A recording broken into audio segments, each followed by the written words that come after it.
Welcome to Skippable News. I'm Bill Snyder. I'm Jimmy T. Yes, indeed he is. And we have today Southern Inyo Hospital's CEO, Peter Spiers, with information on the changes, the improvements, and the future plans for the Lone Pine Hospital. This is a great health checkup.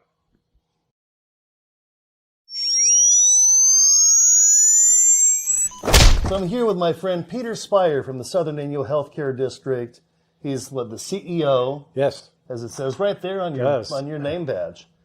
And you've accomplished amazing things. We've discussed over the past the way, but 99 point whatever the percentage is, a lot of hospitals that were in the position the Southern Inyo Healthcare District found themselves before you came on are no longer there. It's true. And you're not only have survived, you have thrived, you're growing, and you have new things happening. We do. So that's part of what we'll be discussing today. But what do you consider to be your greatest accomplishment since becoming the CEO at Southern Inyo Hospital? Well, I think you just stated it. Okay. Getting out of bankruptcy. No one thought it could happen. 5 years of being in bankruptcy, going through the arduous part of going through a federal bankruptcy process, having multiple groups come in to try to help them salvage the hospital and restructure it and make it viable. And it just failed and failed and failed. And no one had any confidence in the entire Owens Valley that the hospital would survive. I didn't. No one did.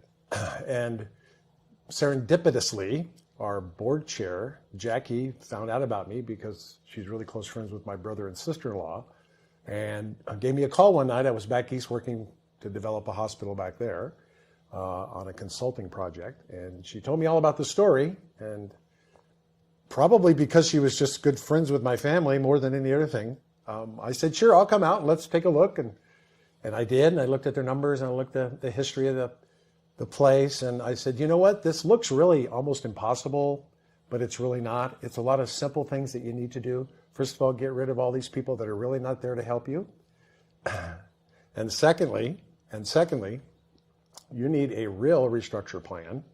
And thirdly, I need some data, so I got a hold of what's called the OSHPD data, the Office of Statewide Health Planning, so I could see where patients were coming from and where patients were going. And it was a really clear pattern at that point that at some point they had a lot of people that they took care of there. They were the only game in town. But once the management went south over time, people started to leave. So those are the clues to help me write a strategic plan for the federal bankruptcy court, okay, as well as a lot of financial analysis to show its viability, that if we added these services and we recaptured those who were out migrating, okay, that the hospital could survive and thrive. And that's exactly what happens. So I'm really pleased with it. I can't say that it was the most amazing thing that's ever happened in healthcare in the world, because it isn't. It was simpler than most people thought.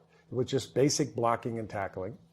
And then I did a lot of stuff to try to help the community realize that it wasn't that same old place anymore, and that we were really focused on providing the best care possible, and that I was an accessible CEO. That you could call me up, you could tell me how bad my hospital operates, you can tell me about the terrible experience you've been having and have had at the hospital, and I'll make you a promise that I'm going to look into it and I'll try to fix it. So it was blocking and tackling, basic old taking care of folks, training the staff there. We've had a lot of people come and go because it was bankrupt. So all those things are kind of the dynamics that ultimately ended in us having a real hospital in terms of operating model, a public that began to say, you know what, it seems like things really are different there. I am getting better care there. People are more engaged in me. The service is much better. It seems like maybe this is going to make it. And that's what happened. And you had, what, a 99% approval rating, something like that? We have. The satisfaction surveys that I do, I use a lot of metrics. That's the big buzzword, but you have to measure things. Subjectivity is good. You know, how people feel about their experience there is really good, but there's other ways to determine whether we're really going in the right direction. So I've done a lot of that and trained our staff on how to measure things. There's a little saying, I'm the saying guy around there. So if we're not measuring it, we're not effectively managing it. So we measure everything and we see where we're not doing so good. And then we take immediate steps to try to improve processes or people interaction with other people or whatever it is that's causing the problem. So that's how we roll there. So a lot of operational training. There was a lot of managers there that are really gifted people, but really weren't nurtured, developed. And you know, in any business, the people are the business. Yes. So I poured myself into the folks for the 2 years that I've been there. They have to go through a management training program with me. So all those things have helped, and it's grown up as a facility. So you've had a lot of different jobs that you've had to tackle. What's been the most difficult of all of those? Changing public perception. Lone Pine is a small town. I had a lot of complaints the first 6 months I was there. A lot of unhappy people because there was that transition time from it's the old way we were doing things to the new ways, and not everybody got the same kind of care and the same kind of experience at the hospital. So it was hard for me to change public opinion. And also, people still think, even now, after all this time, that we're still in bankruptcy.